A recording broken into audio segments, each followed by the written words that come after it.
This program is a presentation of UCTV for educational and non-commercial use only.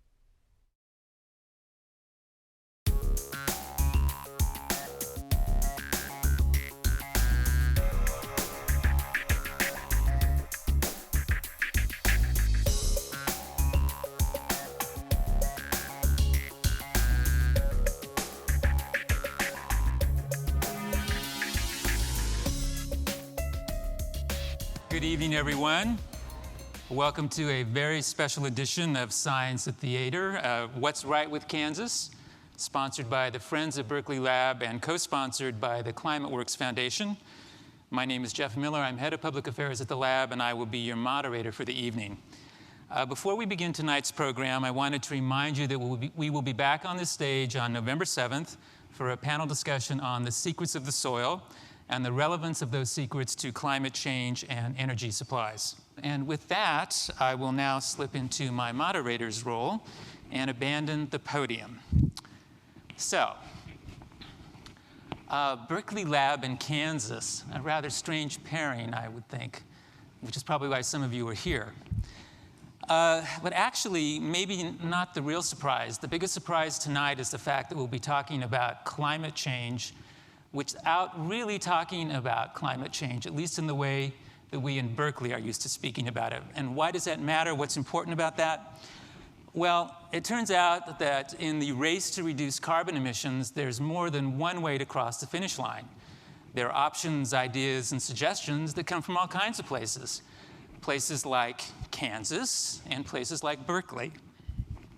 And while we're speaking of Berkeley, I wanted to talk to you tonight about stereotypes, which we will be confronting. Not the stereotypes that people around the world have about us, but the ones that we might harbor about people in heartland states like Kansas. Now, I know we're all very broad-minded people, and I'm sure that you don't think anything about people in Kansas, no prejudice or anything. But just in case, I want to make sure that you've checked your stereotypes at the door. And if you haven't, if you have to bring them into the audience area right now, please put them into your seats. Just put them there, keep them there for the rest of the evening, because there'll really be no place for them tonight. We're also going to be talking about success. How do you change the conversation when ideologies clash? We're going to be talking about values. Oh, that terrible word, values. It's a code word for some world perspective that we don't really share. But in places like Kansas, values like thrift and conservation really mean something. They're woven tightly into the social fabric. They're not just throwaway words in a fundraising letter. We're also going to be talking about motivation, inspiration, little ideas, and giant ideas. And we're also going to be talking about that most boring of subjects, energy efficiency. I mean, how boring can that be? But actually, it can be fun, it can be engaging, it can be provocative, and maybe even sexy, believe it or not. So you'll see tonight, you guys be the judge. But before we do any of this, we want to show you a video which we shot in Kansas this summer. We hope that it sets the stage for the conversation to follow. It was produced by a Berkeley Lab public affairs team, and tonight is its debut. So we hope you enjoy it, and then I'll be back on stage with our guests following the video. There's a lot of talk about global warming, and to be honest with you, I almost think that it can be counterproductive, because the phrase global warming brings out so much passion in two different sides.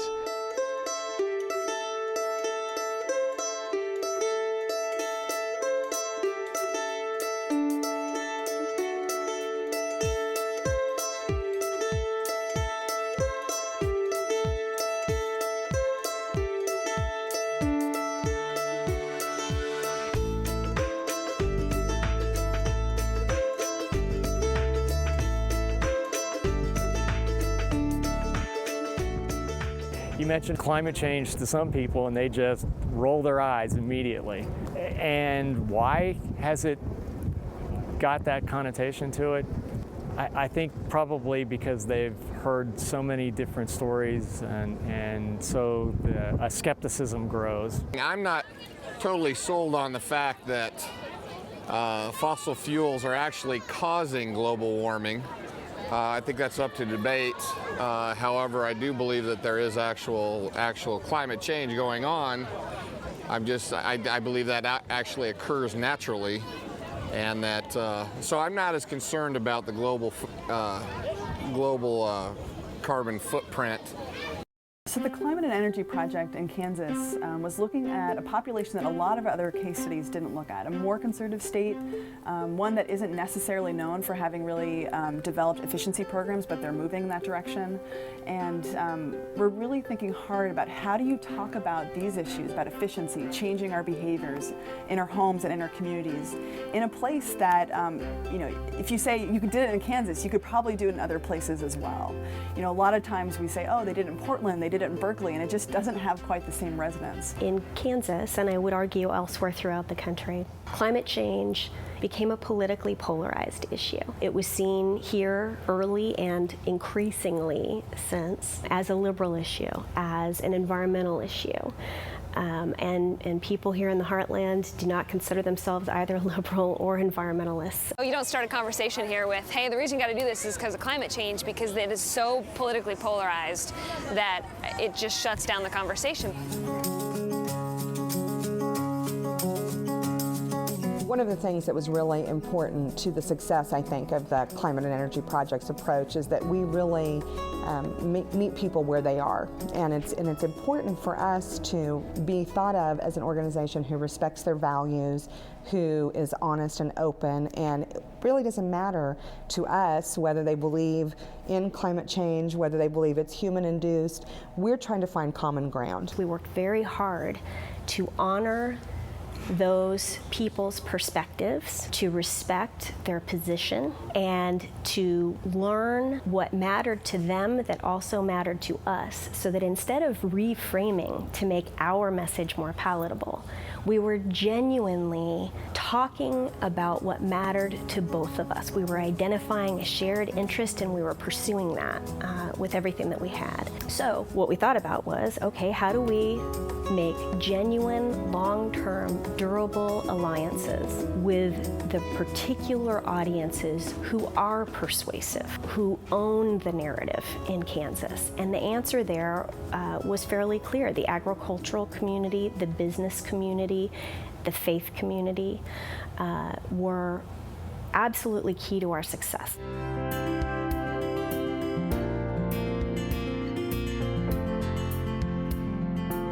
Wise use of resources has always been things that farmers do, and maybe we can roll that over into how wind energy is also wise use of the resource. In this case, the wind, it's going to waste otherwise.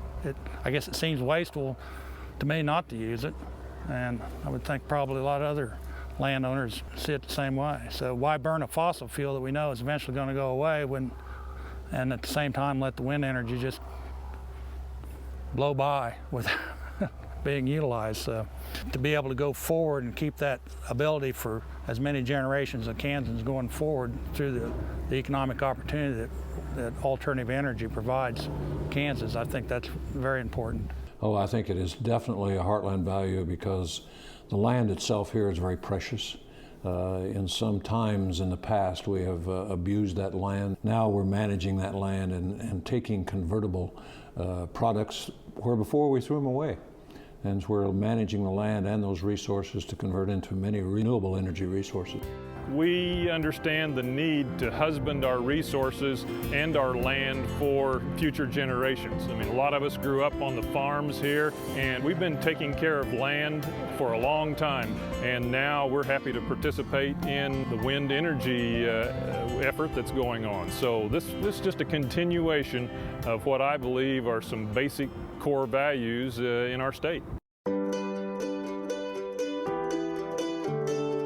The leaders of these organizations absolutely became our messengers, and the most compelling example of that, I think, is probably Kansas Interfaith Power and Light. Interfaith Power and Light is an ecumenical organization that also serves as an advocate both inside and outside the faith communities. It's not just about Episcopalians, they're not just Christians, it is people of all different denominations and faiths having that conversation across those cultural and religious boundaries about environmental stewardship. And they also serve as both internal advocates within the faith communities and an external advocate in the state as well, pushing for environmental stewardship and talking about it within the context of faith. Because I think there are a lot of people of faith in the state of Kansas. I think it's a big part of our culture.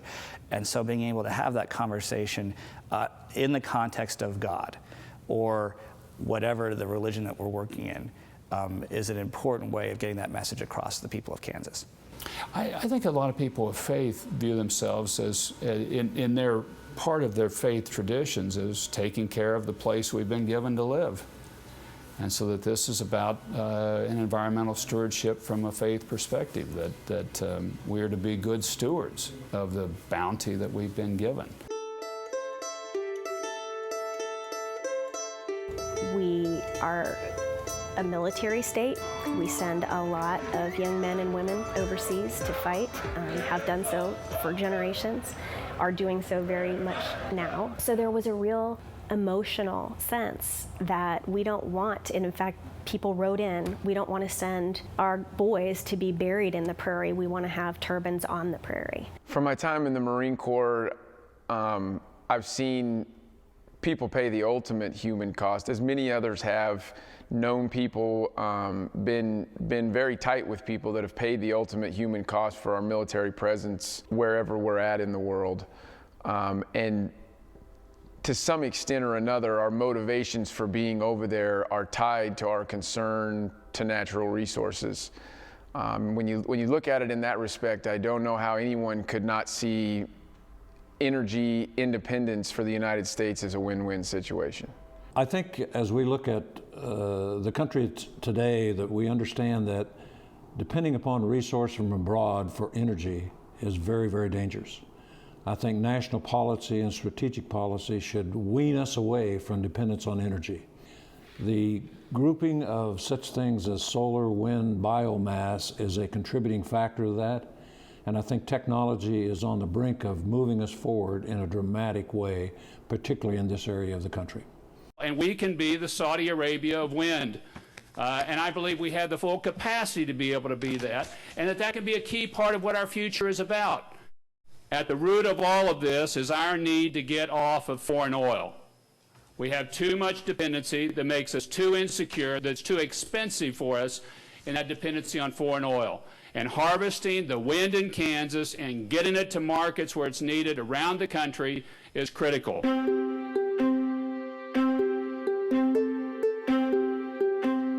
It came down to the age-old conflict for environmentalists, which is, do you choose economic progress or do you choose to preserve our environment? Our argument from the beginning was you can and should do both. Our perspective is not so much worrying about whether man causes global warming, but more a matter of why don't we just make improvements that make sense economically, because there's so many of those types of improvements that can be made. Let's address the things that are easy to address first. Make environmental improvements that make sense economically for the frugal-minded Kansans that we are. For us here in Kansas, particularly with the wind play, jobs was absolutely central. Being able to say that we were going to generate thousands and thousands of jobs that would be long-term, high-earning jobs in exactly the parts of Kansas that have been losing population and losing economic alternatives for generations was absolutely critical. 2009, we found out that Siemens had chosen Reno County and Hutchinson to come to open their nacelle plant. None of us knew what a nacelle was or that it belonged on a wind turbine. So we've been happy to have them here. It's changed a lot of people's lives. A lot of people have jobs that didn't have jobs before. It's just been wonderful for our economy. We needed it. We needed the jobs. And to know that it's renewable energy, simply awesome. We're thrilled. I have people that are walking taller and feeling better about themselves in a long time. So it's helped my business. It's helped our community. So I'm proud to have them here. Affordable energy and electricity exports will help underpin Kansas's 21st century economy. We'll expand and start new wind energy projects in the state. And if we do this right, we will see the development of a renewable energy corridor throughout the state of Kansas that will provide jobs for rural Kansas and clean energy for the world. I want Kansas to not only be known as the wheat state, but also the renewable state, and we can do it.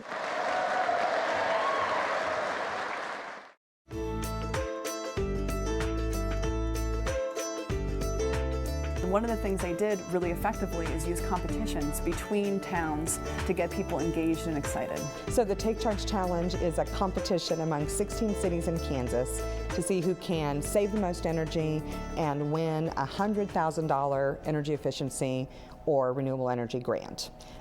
It's a competition that features leadership teams in each community working together to try to figure out what strategies they can use to get their friends and neighbors to make small changes in their homes, whether it's change their light bulbs or weatherize their homes or get a home energy audit. All of those things help the community win. It never was about climate change for them. It was about saving money, it was about saving energy, and really about beating their neighbor. What we do is we are graded on events that you put on, presentations. The people change out energy efficient bulbs and they go on the website, know how many they changed out, and each city is given points. And so right now the city we're in #1 spot, and so we're looking to continue that. And so this is another way for us to go and get the word out to our community. It was the competition, it was winning, that really mattered. What we did was to refigure energy efficiency from sacrifice to win, and that's a big deal. It's the difference between Jimmy Carter putting on his cardigan and saying you must sacrifice and waving a banner and saying we won, we did this. What we found is that these behaviors kind of snowball, if you will.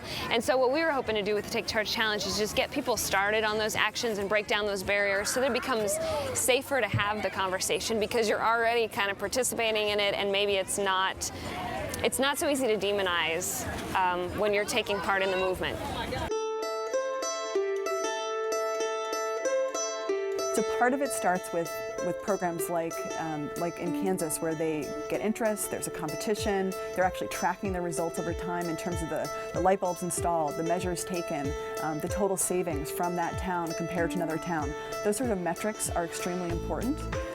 They set the stage, I think, for more infrastructure and technology changes. It definitely takes getting people interested, engaged, and motivated to even start to think about making those larger investments, to start thinking about investing $5,000, $10,000 to improve their home, to save efficiency, to save energy. The heartland matters in this conversation.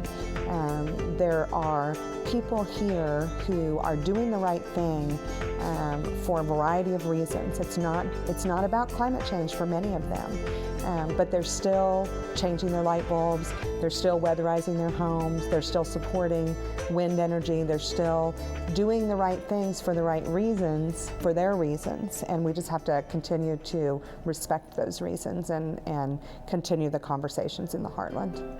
The work that we need to do on climate change is to, in fact, in real time, reduce carbon emissions. That's what actually matters, and that becomes easier and easier as we have successes along the way in reducing those carbon emissions. That part of our turning away as a nation from action on climate change is the sense that we can't do it. It's too much and it will hurt. We need to work together so that we can do it. And at that point, the conversation about climate change, in our estimation, changes 180 degrees.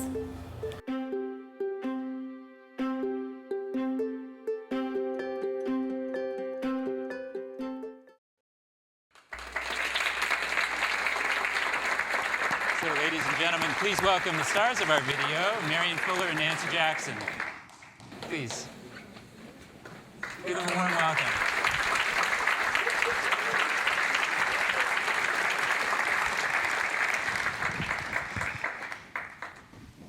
So, welcome, you guys. Thank you. I think there are probably going to be a lot of questions from the audience, so we're just going to dive right in. Marian, I'm going to start with you. Since it did start with you, the driving demand report. So I know that energy efficiency is sometimes called the fifth fuel, the four being oil and coal and nuclear and alternative energy. Was that fact sort of one of the prompts to do the driving demand report? And you should probably explain what that is to those who don't know.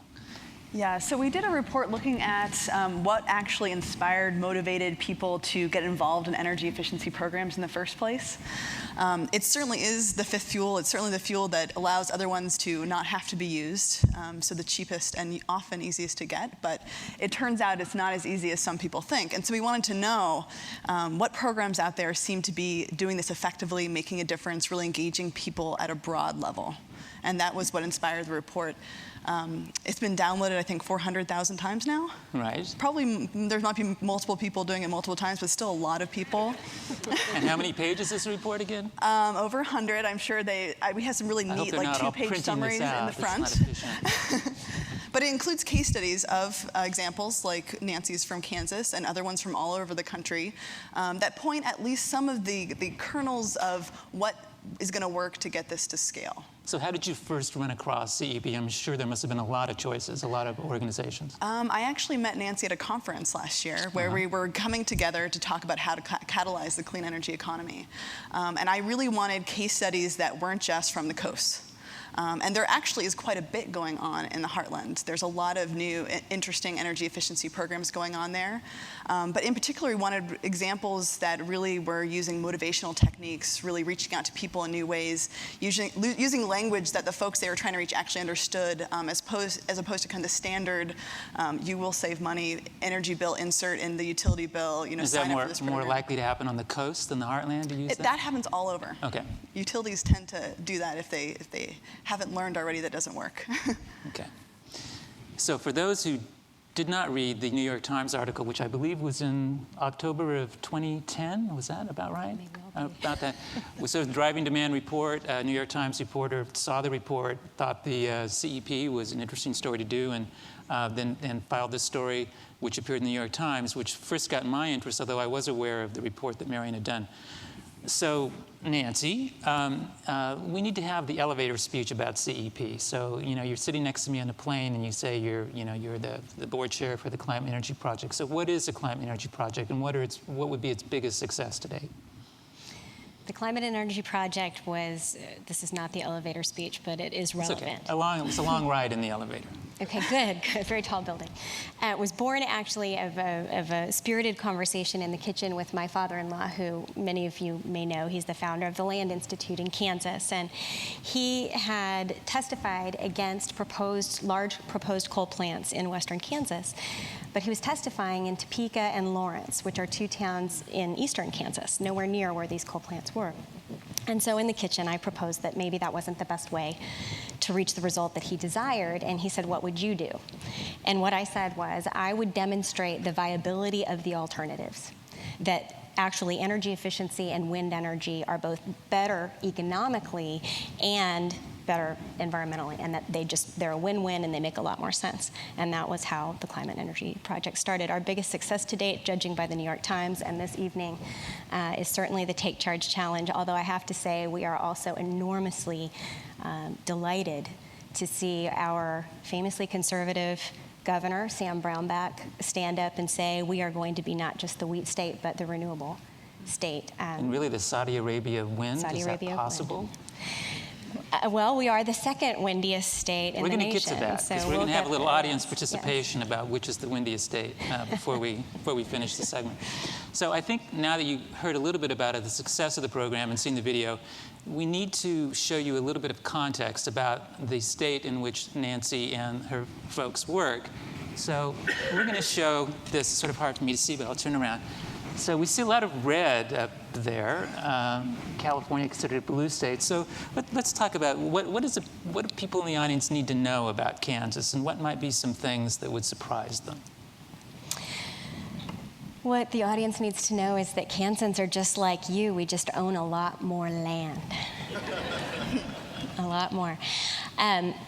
Quite seriously, naturally, Kansans are also raising their children and working in their jobs and hoping for a wonderful future for everyone. And what I think is instructive and important about this slide, just like California's blue slide, is that if you look up there, you see that, of course, the majority voted for McCain in this instance, but 41.4% voted for Obama, right? So that's a minority, but it's not a gigantic minority, and really critical to recognize that there's a significant mix there. In terms of the things that people don't know about Kansas, we were famously known not so long ago for the state school board electing to teach another theory alongside evolution. No. Yes. And what's less known, and I think really instructive and important, is that a group of people who had been a part of the conversation with the school board over a long time continued a very focused study group and proposed science standards for the state of Kansas, which were recognized just recently as among the best in the nation.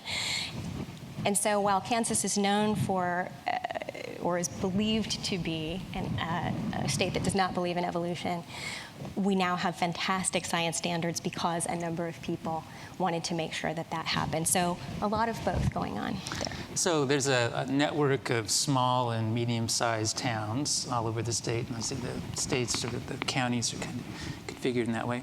So what is it like to be in these small towns? I mean, what are the important institutions? Are churches important? Churches are very important. Schools are very important. And of course, chambers of commerce, businesses are very important. A lot of Kansas has been losing population for generations, sort of the western half of the state primarily. And so the economic future is of grave concern to all communities everywhere, but certainly to those. So all of those institutions remain critical. We have a lot of Boy Scouts in Kansas. We have very robust church attendance. In many ways, we do hearken back to a different time. So is it safe to say that most people in Kansas are going to church regularly? Is that? Yes. Okay. The majority of Kansans attend church just about weekly. So Merrian, when you look at this map, does anything jump out at you? Is it the demographics? So when you're considering the other states and other programs that you looked at, is there anything particularly distinctive about Kansas? I mean, I think everywhere you go, you find a great deal of diversity. If you look at LA County, there's a huge amount of diversity, even though you might assume LA is one way. And that's true all across the state. I mean, we've seen programs where in one neighborhood, they've responded very different to messages and tactics that in another neighborhood went off really well. And I think we learn this again and again, even though it's like easy and nice to be able to say, oh, Kansas is like this. When you actually are on the ground and trying to talk to people and convince them of things, very different people, there's a lot going on. And you actually have to, even within neighborhoods, even with towns, you have to be able to talk to people in a way that they understand. And by working through some of these institutions that already have trust in those communities, that seems to be one of the better ways of actually getting people's attention without spending millions of marketing dollars that most of these programs just don't have. So CEP is based in Lawrence, which is one of the blue little spots there. So was that a problem for the organization when they went out to the rest of the state? Were you tainted in some fashion? It's like Berkeley and Kansas or something? Well, yes, okay. In a word.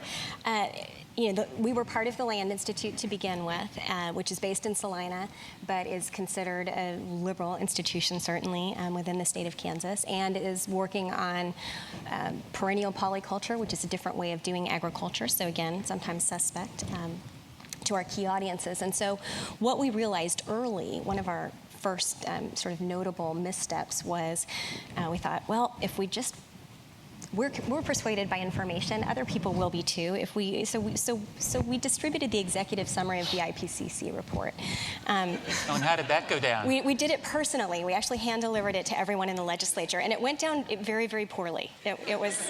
Did they even take it? Did they? They took it and they said, "Who are you, and who gave you the money to do this, and what is this?" And yeah, it was a bad idea, and so we learned our lesson and thought hard about the fact that, in fact, clearly we were not the most credible messenger for a number of these communities. So we began to think hard about who was and realized that there were all kinds of alliances that we were very well positioned to build. And that's what the work has been about for the last 4.5 years. Now, I note that transportation is really not one of your platforms. So you want to talk about how, well, is there any mass transit in Kansas? Yes, there's some. Okay. But not a great deal. As I mentioned, we own a lot of land out there.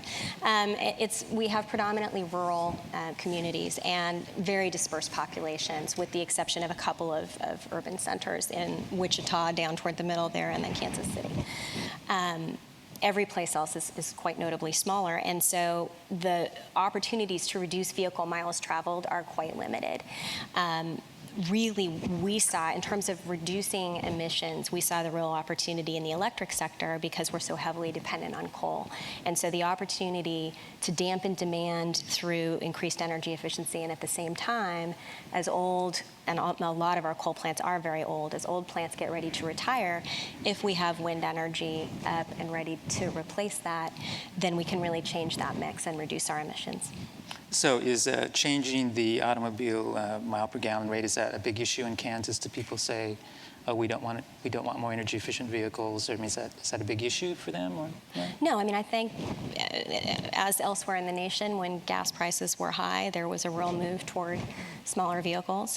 There's a limitation there because, particularly for farm economies, there's a need for traction and there's a need for big trucks.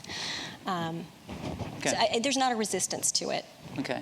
What the map doesn't show, you mentioned, though, you alluded to the western part of the state, sort of the rural depopulation. So can you describe what's going on there? And I think when I remember talking to one of the farmers who mentioned that it's possible if you have a wind turbine on your farm, you can actually earn as much as $30,000 per turbine per year, which doesn't sound like a huge amount, but when you think about the farm economy, a guaranteed return of $30,000 times however many you can get on your land is quite a bit. So this has been a huge boon to that part of the country? It has. And so, you know, in a place that is depopulating and where job choices are scarce, and where farm economies are always really right on the edge, you know, have been for at least a generation, if not two, the opportunity to have this sort of additional crop, this added income for farms is saving grace for a lot of these farmers and ranchers. But in addition to that, those jobs, the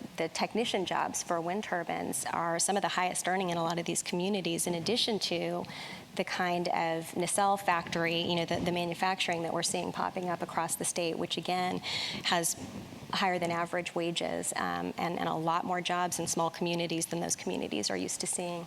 So how many people are employed in the wind industry right now in Kansas, do you know? Well over 1,000 people, yeah. And that's as many more thousands have lost their jobs in that same period of time. So wind has been adding jobs at exactly the time when other economies have been flailing.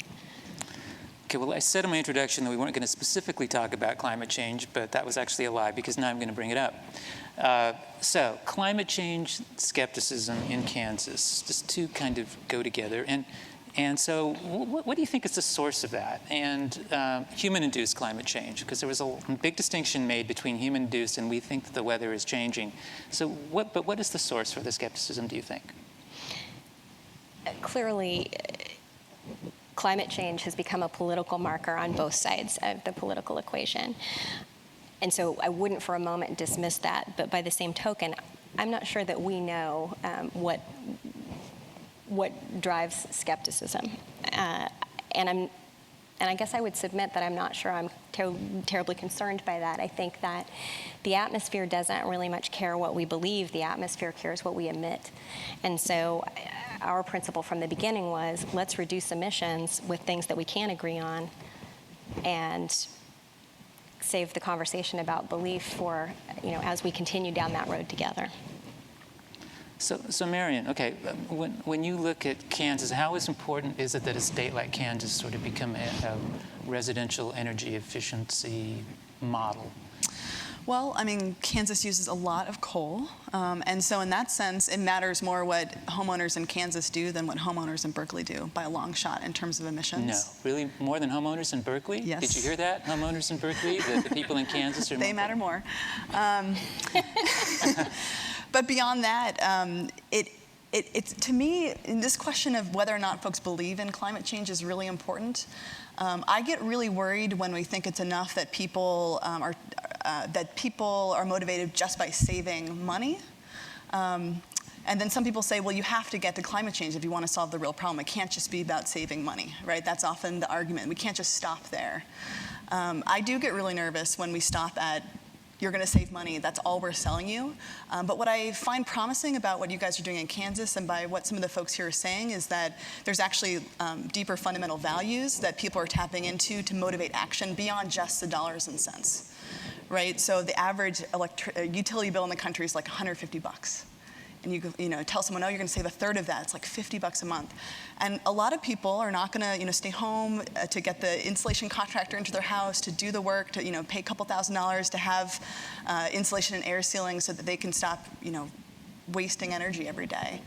But if it's a part of a larger conversation that we believe in conservation, we believe in doing a practical right thing by our resources and by our land, that's what I need to have hope about the whole country actually getting on board and making change. They don't have to believe that people are causing climate change, I don't think, but they have to have some moral basis for action beyond just saving money. And do you think that exists across the country in some fashion? I think we see it in this video. I definitely think, the seeds are there. Mm-hmm. Connecting those seeds to actions in our communities is what Nancy and others are trying to do. Getting that conversation started, getting this to be a normal, positive thing that communities just, it's something we think about. Yeah.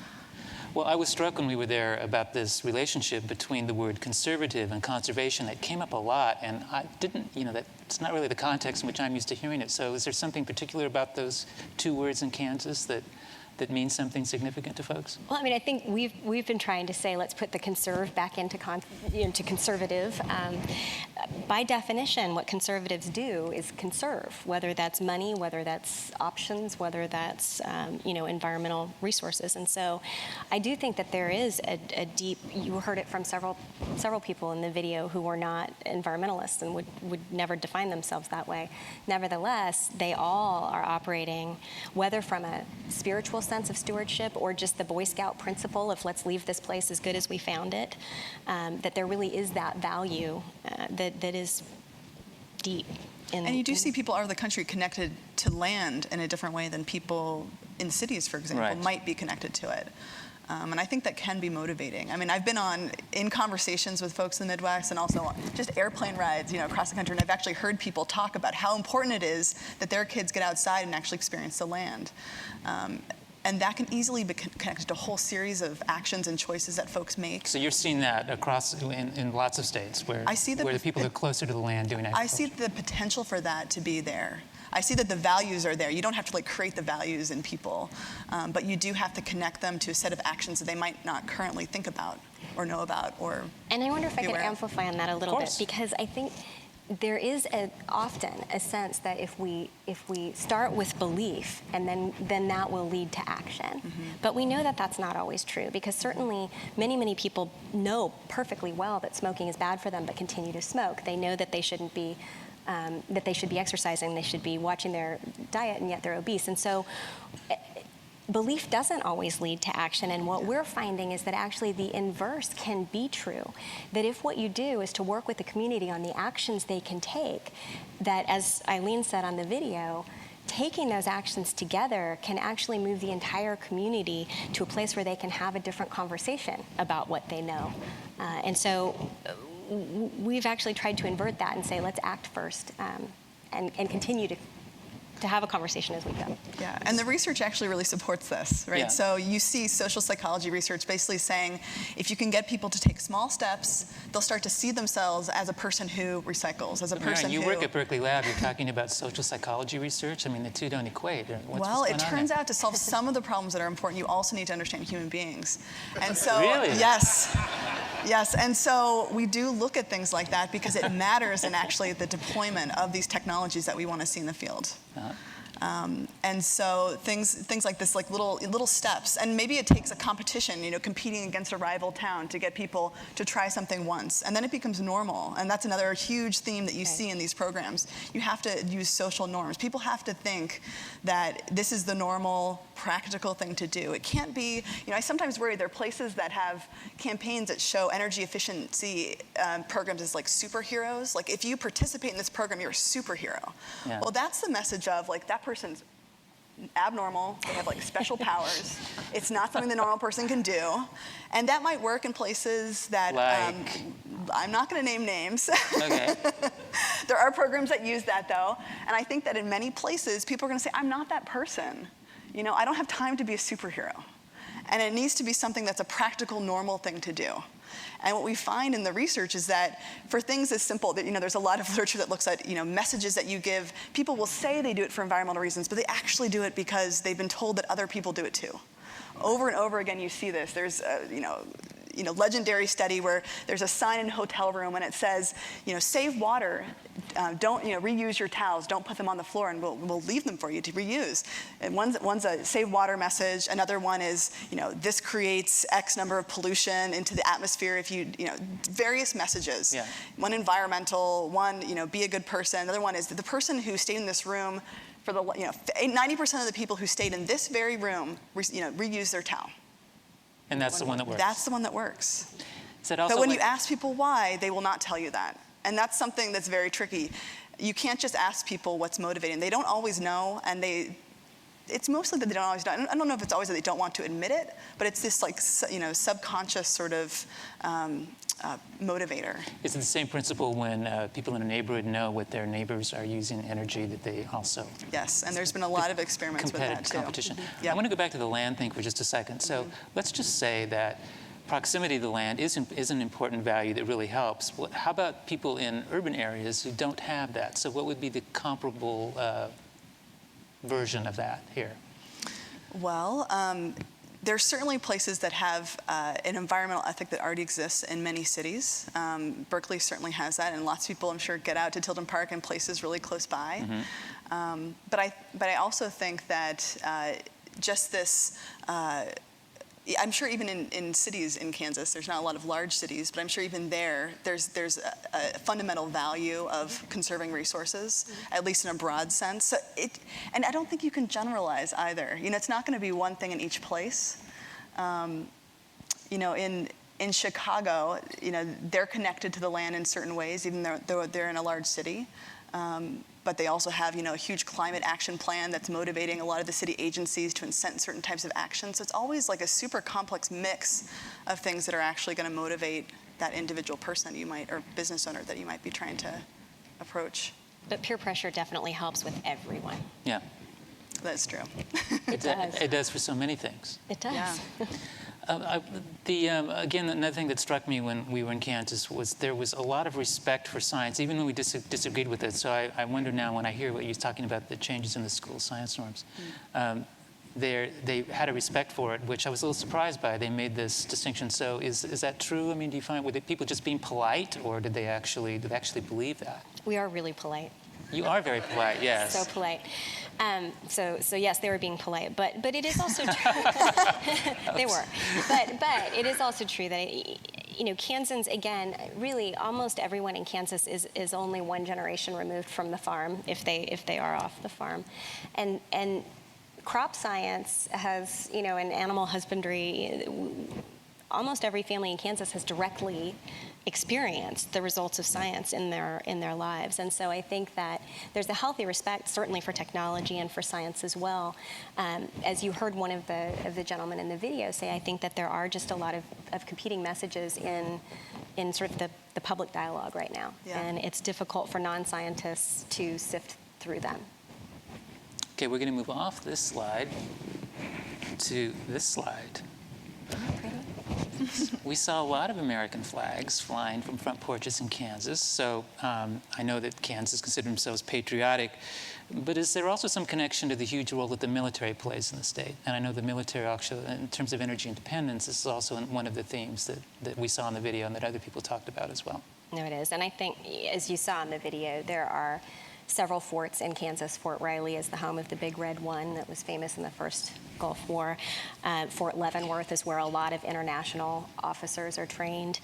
We have a huge economic dependence on the military in Kansas, but also really almost every family has one, if not multiple members of the family who have served, and many of whom have died. And so we did get, in response to a blog post at one point about the military and what the military has been doing to achieve better energy efficiency. and the use of renewable resources.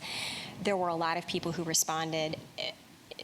As I said in the video, one woman in particular who said, I think it just makes a lot more sense to put turbines on our planes rather than bury our young men and women under them. And that was just a theme that we saw over and over. There really is a visceral sense that we ought not to be overseas dying to get resources that perhaps we could replace better here. So, Merrian, the military's interest in energy efficiency, has that played into any of your reports so far? And we haven't seen it as much in the kind of the residential market that we looked at, but we do know that the military, all branches of the military have been amazingly receptive to renewables and efficiency. And the good thing about the military is that one person makes a decision and it happens. So way more easy than working with convincing people of these things. You mean like one working by at one. the lab, trying to get something done at the lab, that kind of No. But literally they're just very effective and they see the value proposition in it, and they also see the casualties on the ground of getting oil and other resources to battlefields. Right. Hugely expensive, hugely dangerous in terms of the number of lives lost.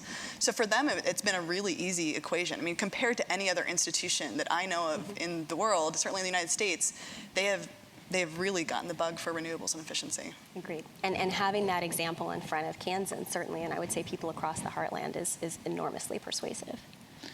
So do Kansans feel a special sense of pride in their history? I mean, they've had a history of a lot of progressive and radicalism, and they have then became known for something else. But do they feel like maybe they're misunderstood by the sort of coastal elites?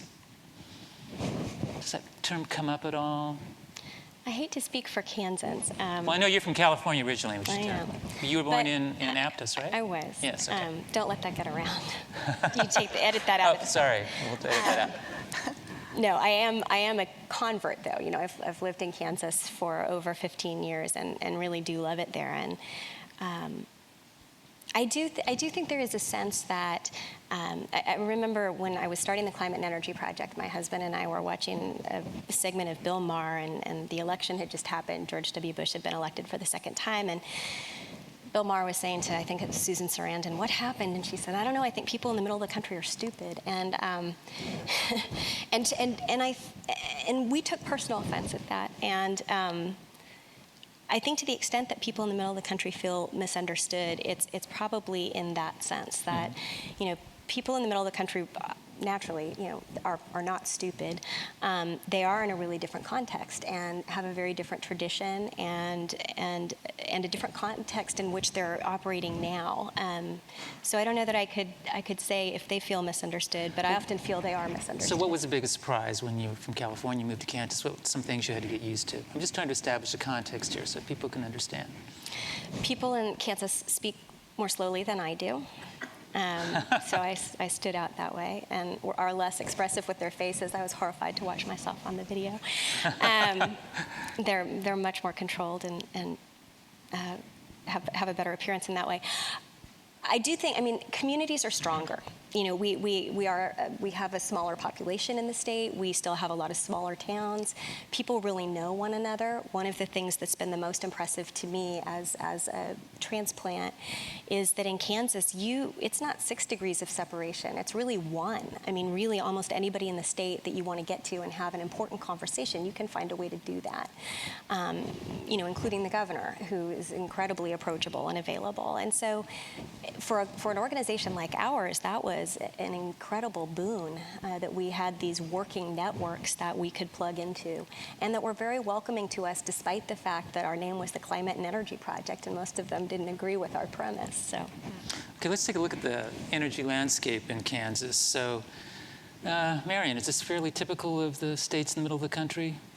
Yeah, and the Southeast and a lot of other places. A lot of other places. Yeah.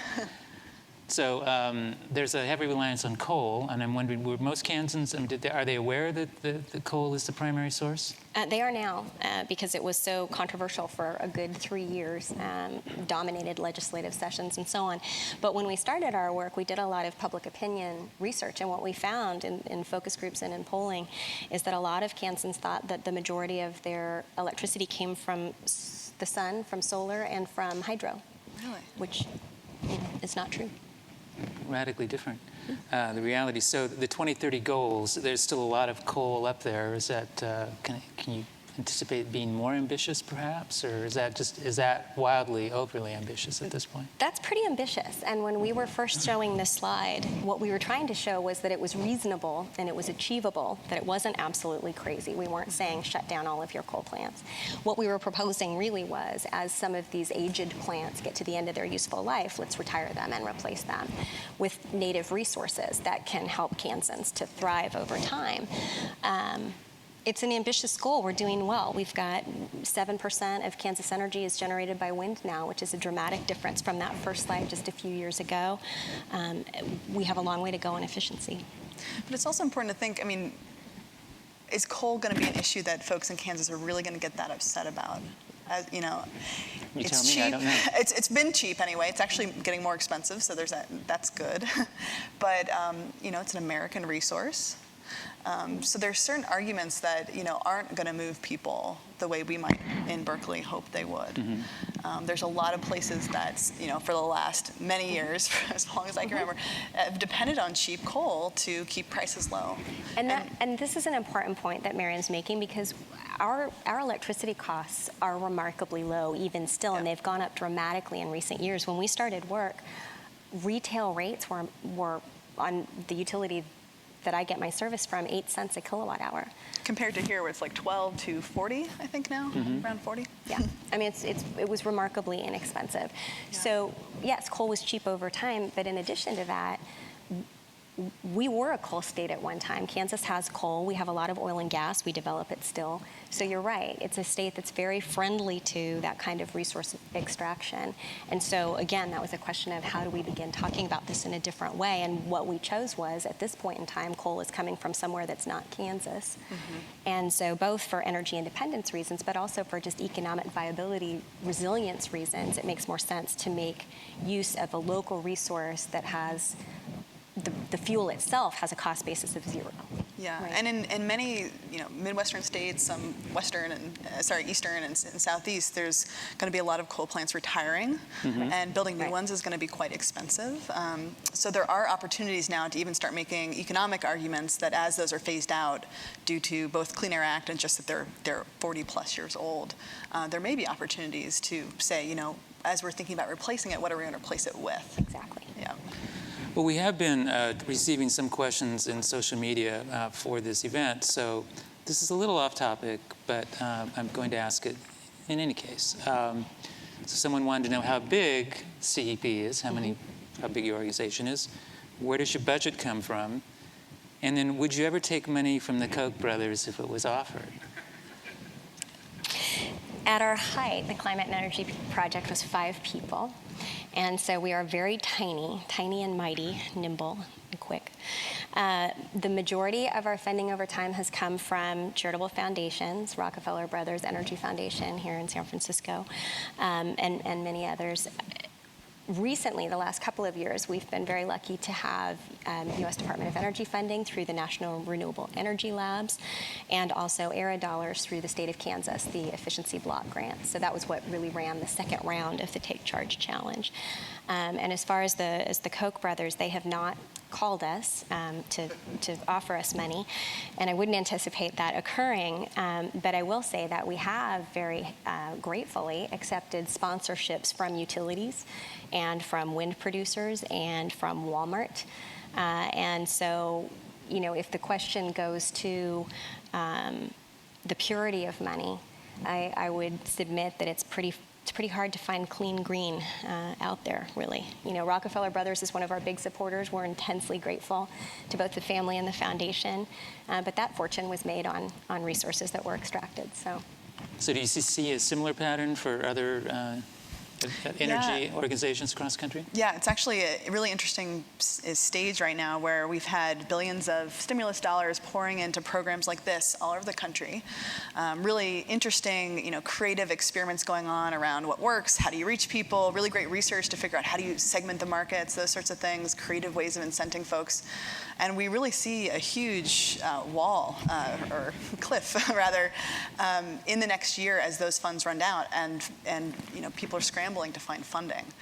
Probably the most reliable source of funding in the country has really been utility ratepayer funds. So those little charges that in some states, and actually many states, they take little bits of money off your bill and they use it to fund efficiency and in some case renewables. We spend billions of dollars every year, or not billions every year, but billions over several years in California here for our efficiency programs. And we actually just are about to release a report looking at over the next 10 years, what do we expect that money to do? And it goes up gradually, but part of the problem is that it's unevenly distributed throughout the country, and it's not necessarily distributed in states with the most potential for carbon savings. But that is going to be the most reliable and resilient source of funds that we see going forward, given the current political climate and the current lack of funding this sort of work at a federal and often state Is there level. not a story about this funding in California at the moment? In terms of the ratepayer funds? Yes, ratepayer funds. Would you like me to tell that story? Maybe a little bit of it. Well, what's happened most recently is that the utility charge, the public goods charge that is on our utility bills, was not renewed by the legislature, and it expires at the end of this year. In California, though, we mostly get our efficiency funds through a procurement process. That's kind of an arcane thing that no one here probably cares that much about. And so we're going to be able to continue to get most of our money through that mechanism. And we'll see what happens in the legislature next year in terms of renewing some of our very important resources for R&D and research that were part of that fund, public goods fund. So now we're going to pause for a second for a little audience response time. You heard Nancy mention earlier that Kansas is the second windiest state. So our friends at NREL, National Renewable Energy Research Laboratory, have done a measurement of the windiest states in the U.S. So we all agree that Kansas is second, but I'm going to read you the list of the other 4, and by your applause, you're going to tell me, you can only applaud once, please, which is the windiest state. So I'm just going to read the choices first, and then we'll go through them again. So the choices for the windiest state, and I'm not sure how you actually do that. I mean, does the wind stop at the border? I don't know how they do that. Nebraska is one. North Dakota is another. Montana and Texas. So think about that for 5 seconds. 5, 4, 3, 2, 1. Okay, we will start with North Dakota. Applaud for North Dakota. Okay, Montana. Definitely weak for Montana. Texas.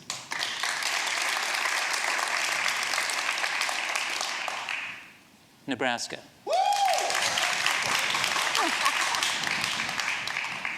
Well, I'm sorry to tell you that Texas actually is the windiest state, and I think Nebraska may have won here, but it was close. It was close.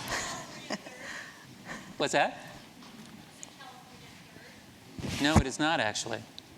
It is not.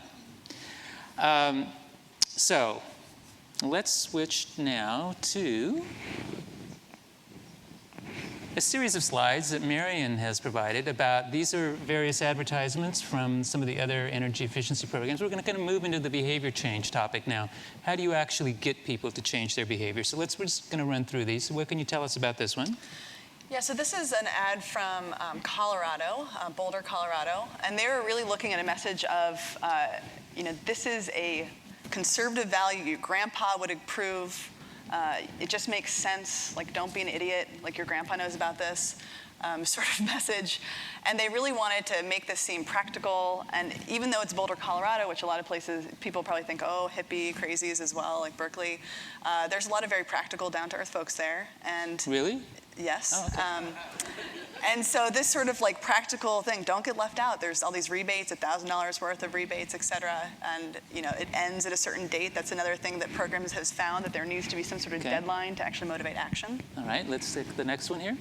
This is an example from Eagle County, which is where Vail and other big ski resorts are. So they're really tapping into the local culture there. They told me that a number of these actually have the picture of one of the bachelors. I can't remember. I can't remember his name. I'm so out of pop culture. But anyway, a guy there who was famous from The Bachelor is now featured in these ski pass ads. Who's well known, a local advocate for this. So they're using a local celebrity, someone people recognize, with oh, exciting, fun. It's winter. Let's go skiing. No, it's winter. You actually need to make sure your home is insulated well. Is kind of the connection there. Okay. So this is an example of just a case study. What we find is that people really need to have models that they recognize. They want other people to go first. They want to see that someone that they can relate to has actually done what they're thinking of doing. Most people, probably 85% of people or more, aren't the early adopters, don't want to go first, want to make sure that someone else has tried it and it's tried and true. So this is a series of success stories from Charlottesville, Virginia, and it really just, each one, there's more detail behind this, but they're mostly focusing in their advertising on families that are actually community members who went through the program, the level of savings, information about their home, so that people can start to get familiar with this with someone that they recognize. Okay. This is a lot of programs actually do this, where they have a lawn sign in front of every home that they do an upgrade to. So you can start to see within a neighborhood, let's say you do a neighborhood sweep through the community, and you start, every other house starts having these lawn signs, and people who don't have them start feeling weird, like, I didn't participate, what's wrong with me? That's definitely a good thing to encourage in a community if you want people to participate. They want to feel like something's wrong with them if they don't participate.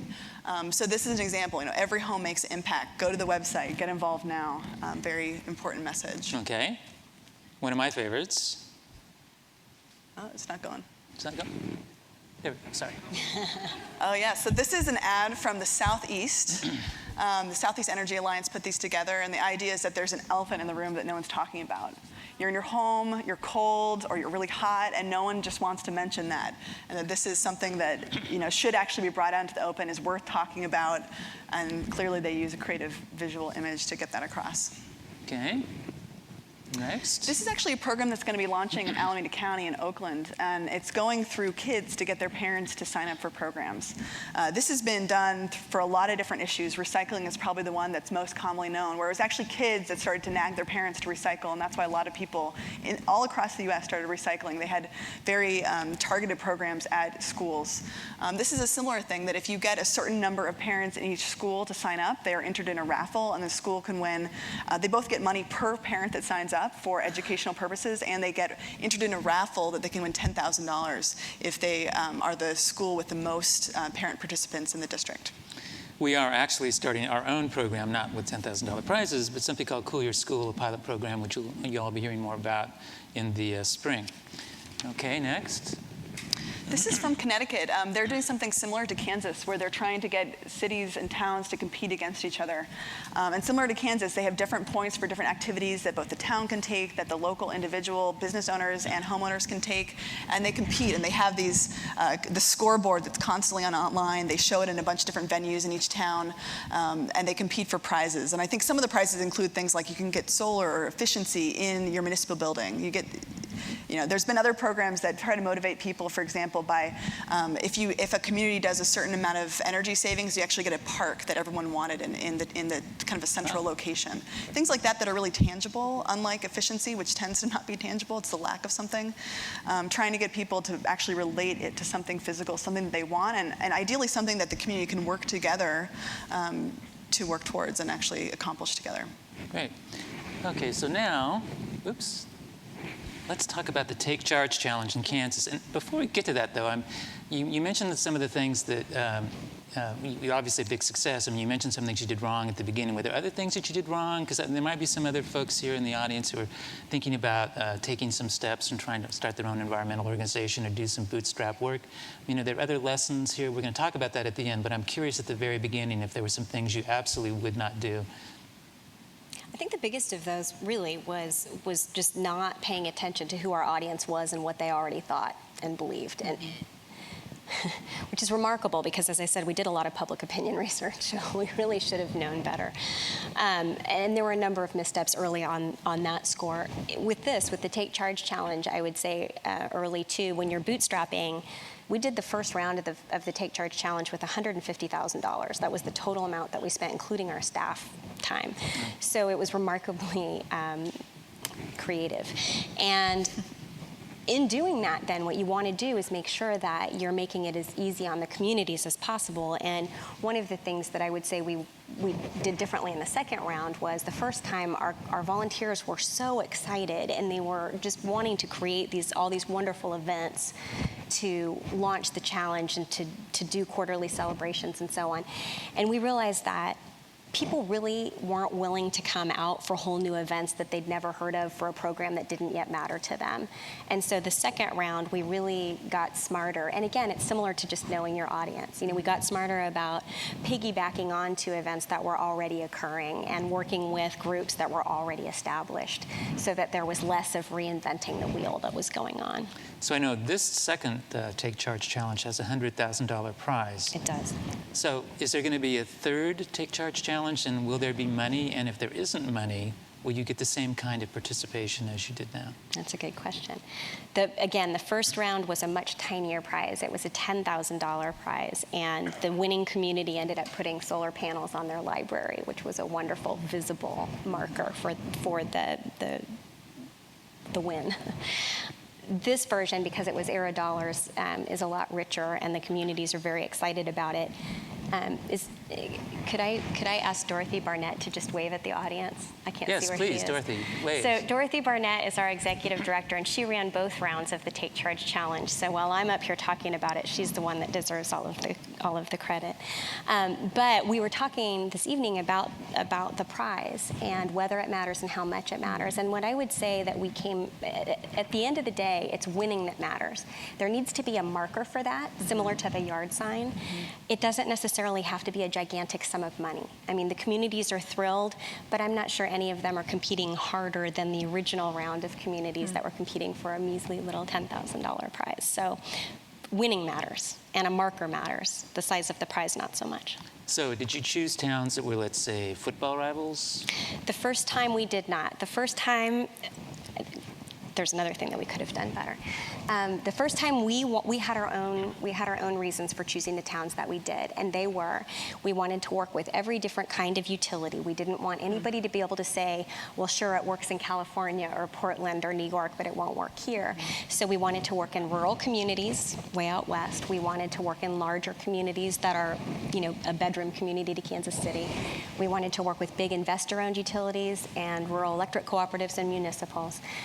So we had our own metrics for choosing those towns. And they certainly did compete, and they competed very hard. But what we realized was it would be so much easier if we just chose towns that were already competitive. So if they all play against one another in sports, there's an inherent desire to win, to beat that town. And that's what we've seen this time. This time when we chose the groups of towns, we chose towns that play against one another in league sports, and it was tremendously successful. And so this is like a screen capture, so you're showing the current standings, people see where they are, and how important is that? And Merrian, is this like when you see the behavioral change, so this is a feedback that people like to see? Yeah, they definitely need to see feedback about how they're doing. And part of that is, you having folks write in how many light bulbs, all the actions that they're taking. They need to know that it's fair and that it's being measured against something, and that they'll be able to tell if they win. Right. Similar to the utility bills where you're compared against your neighbor, or you make a change and you actually have a bill that shows you over time your change and you can see it go down. Definitely important to encouraging future actions for their interest. And how do you make this fun? I mean, really, energy efficiency, how can that be fun? So one of the things that people said to us at the beginning when we were creating this project was they said, you environmentalists, you're always moving the goalpost. Just when we do the one thing that you said to do, you're telling us that we need to do something more. It was. And so what we decided was, okay, so let's celebrate success as we go. Let's really take a moment to stop and say, great job. Here's what we did it together, and now we're going to do this together, and you, the community, have chosen what you're doing next. That was huge, cool. Giving the leadership teams complete ownership over what they were doing and when they were doing it. But that's how we made it fun. It was every quarter's challenge was kicked off with a big community party and then celebrated at the beginning of the next quarter, and another one kicked off. And some of these were incredibly inventive. One in the most recent challenge was Fight the Energy Hog Day, and there was a pig roast. Oh yeah, and let's show this. This is like this is one of my favorite. The Soviet art from the Lawrence Fire Department. I mean, look at this. This is amazing. It was great. And I mean, the firefighters, it was interesting because a lot of people poo-pooed this and they said, oh, they're not going to get on board with that. They don't care. These guys are fierce competitors, and I mean, they are reading by windows. They are, they turn their thermostats way up, and swear that they got used to it and they're never going to go back down as low as they were before. How can you help crush the competition? Yes, There it is. absolutely. There it is, right yes, there. yeah. So the link between energy efficiency, renewable energy, and jobs, I mean, how did you make that leap for everyone? I mean, that you could have been just in, let's, be energy efficient, and you not necessarily made that connection to renewable and jobs. So was that a conscious thing that you did from the very beginning, or something that you learned along the way? Really, the work that we did on wind energy preceded the TakeCharge challenge. So really, we applied a lot of the lessons that we learned in that to efficiency. And for wind, jobs is really your winning point. And we were lucky enough, we brought the American Wind Energy Association in. Dorothy arranged an economic development tour, so they addressed large groups of economic development professionals, chamber people, legislators across the wind belt in Kansas. And we got wonderful press response to that. We had booths at the state fair talking about jobs, talking about the manufacturing sector. We had union guys there to talk about those opportunities, as well as business owners.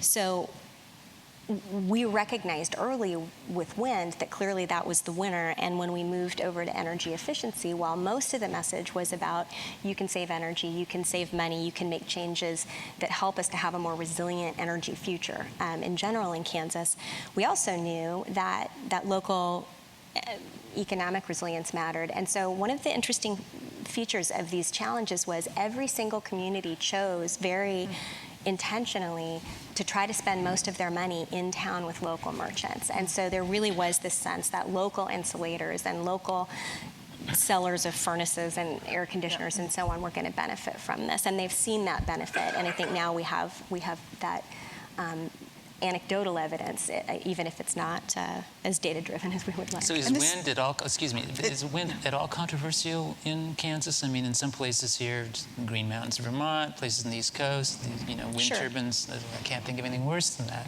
Right. But in Kansas, yes, no? Some places, yes. So we have an area in Kansas called the Flint Hills. Most of you wouldn't necessarily recognize them as hills, but they're very pretty, and they are extremely scenic, and they are a heritage area for the state. Certainly attract tourists, and so that's a place where there are a number of ranchers who have thousands and thousands of acres and would really prefer not to have turbines. Governor Sebelius, when she was in office, set aside a no development zone for wind in the Flint Hills. Governor Brownback enlarged that. However, the Flint Hills are a tiny slice of Kansas, and the huge western part of the state where the wind is the best is a place where turbines are welcomed. That's economic development that's very much wanted in those areas. And so we just had an announcement today of the biggest wind farm in Kansas that's about to begin to be built down in a couple of counties who have suffered a lot of depopulation over the years. Both of those two counties will receive $500,000 a year from this wind farm, which in California sounds like very little, but let me tell you, that really builds schools and preserves roads and so on. It's an enormous boost to these counties' economies. So now we have our wind turbine lapel pins. I'd like to get one. I mean, just in general, the jobs argument has been a huge part of the stimulus money that's gone into efficiency programs. So we're seeing a lot more jobs per dollar spent for efficiency than renewables even, and certainly more than the fossil fuel economy. If you think of all the labor that it takes to do some of these improvements to buildings and homes, it's a lot of human labor that actually has to be there on site, and is usually a local company, especially for these residential upgrades. Well, one of the first things that when I read the story about your organization that struck me as clever, and maybe clever isn't exactly the right word, but the fact that in not talking about climate change and wanting to engage with the faith community in Kansas, you use this concept of creation care and Christian stewardship. So, I mean, it's true that you actually even wrote green message points for sermons. Is that a true story? That's not a true story. Oh, okay. It's not a true story. No, we would never presume to write green message points. But what we did, and we cannot take credit because we were inspired by and a part of Interfaith Power and Light, which was started here in the Bay Area and is a national organization. And we started a Kansas chapter of Interfaith Power and Light. What we did do was to provide lots of support to clergy who were wanting to provide messages. And what they did was not only make great use of Interfaith Power and Light's wonderful materials and support, but also a number of them, you saw some of the pictures, the Catholic bishop for most of western Kansas and part of Nebraska hosted, the diocese hosted a day for clergy from many faiths to come together and really talk about how can we talk about this message? What can we say? What have you done? What could we do? And from that then flowed a training for facilities managers so that sanctuaries would pursue improvements. And then from that flowed cool congregations training, which again was supported by IPL nationally. But so we had wonderful materials to work with, but that was outreach to congregants in terms of, okay, so here at the sanctuary, we've made these changes because we want to preserve creation, and we want to encourage you to go home and do similar kinds of things. And so it's been a remarkable experience, and we can't take credit for most of it. We just convened. Was there any resistance to this at all within the state, like on these environmental ministers, or no? Okay. We see this in other places too. I mean, I did a bunch of interviews with folks from faith communities in Cincinnati, where they had engaged basically all the large churches in the area to be a part of their stimulus-funded program. And they would choose one church, and they would, or synagogue, there's a lot of different faiths that were involved, and they would do an upgrade on that facility, make it much more efficient, and they would use that as a model to educate the congregation, and then they'd also bring all the other congregations of that faith to that one place to learn about how they did it.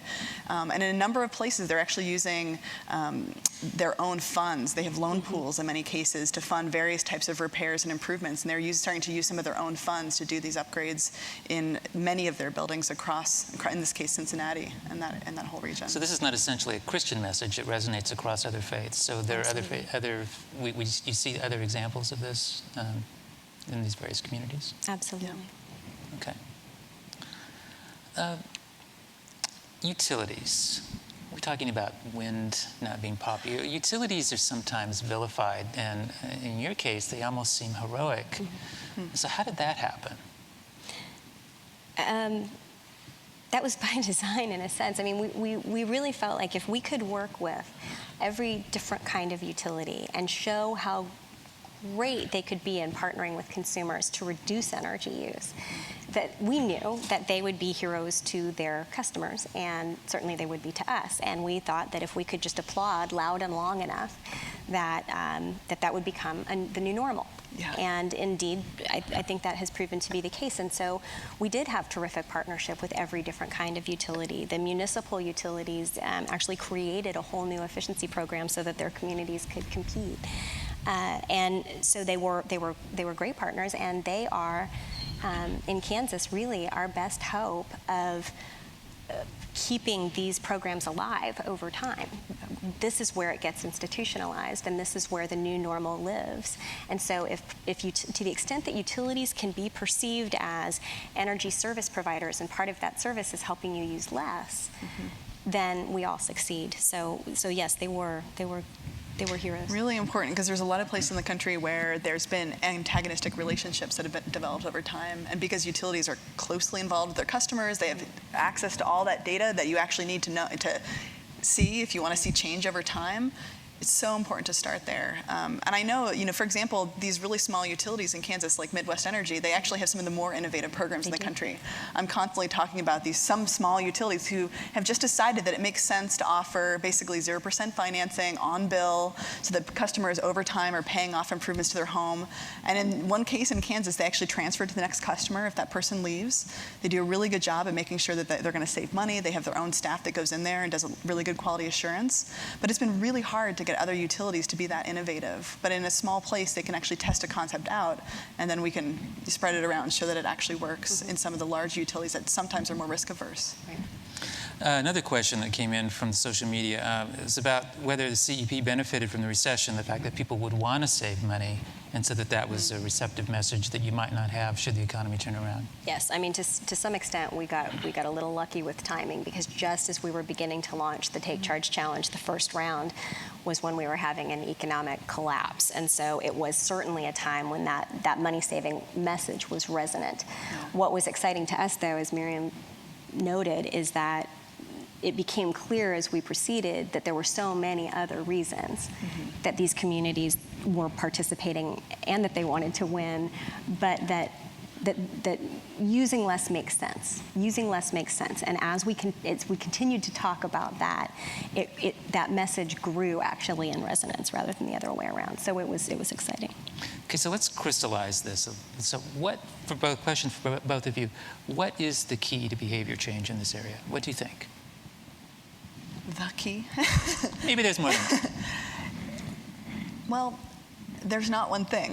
That's what we learn over and over again. Okay. I would say that we have to find some way of getting people's attention. And that takes being very creative and actually understanding how people's minds work. Ultimately, I don't think it can just be about it being fun or easy. It needs to be just normal. It needs to be something that everyone does, because we don't have, we're not Coca-Cola with millions and millions of dollars worth of marketing budget. We have to be able to get people engaged, get people interested. In places like Kansas, where they might find it off-putting at first if it's associated with climate change, get people actually to do something and to start them see themselves as someone who does things like this, conserving energy. And then it needs to start to be just part of what we do as homeowners, as business owners, as people who are taking care of the infrastructure in this country. It needs to start to be normal, and actually not exciting and sexy ultimately. Not exciting and sexy? No, but really? ultimately, no, surely not. But in the beginning, you have to catch people's attention. Okay. Right. In the beginning, there has to be an event. There has to be a moment of decision where you get to the new normal. And for that to happen, there has to be a disruption in what you've been doing. And so for us, certainly, I think success has been based on making it local, really knowing the audience. As Merrian said, there are different neighborhoods that respond differently, much less different towns, different states, and so on. So making it local, making it relatively easy, and making it fun absolutely matters at first. If you want to have that disruptive moment where you reset your defaults, that has to happen. But you're exactly right, and the recycling is the perfect example, right? It was largely kids in schools that came home and said, we have to recycle, and the blue bin out there that makes you embarrassed if you don't have the blue bin, to the point that now recycling is a norm, and it's embarrassing if you don't do it. Exactly. This is exactly what we're going for. So I would agree. Long term, it needs to be the norm, but how you get there has to be appealing rather than off-putting. And how do we make sure that it endures? What can we do? Well, it has to become, people's habits need to change. So there's two types of efficiency that we often think about. One is, just habits every day, turning off the lights, thinking about actions throughout the day. The other one is you want them to invest in improving the infrastructure. Right. So they need to have better insulation, better sealed homes so they don't lose the heated air, the cooled air. That's a one-time decision, or at least it's not a very often made decision. It's something that, maybe every time they replace their furnace, they need to think about a more efficient furnace. But there's those little habits, and then there's those big investment decisions. And we have to think about both of them.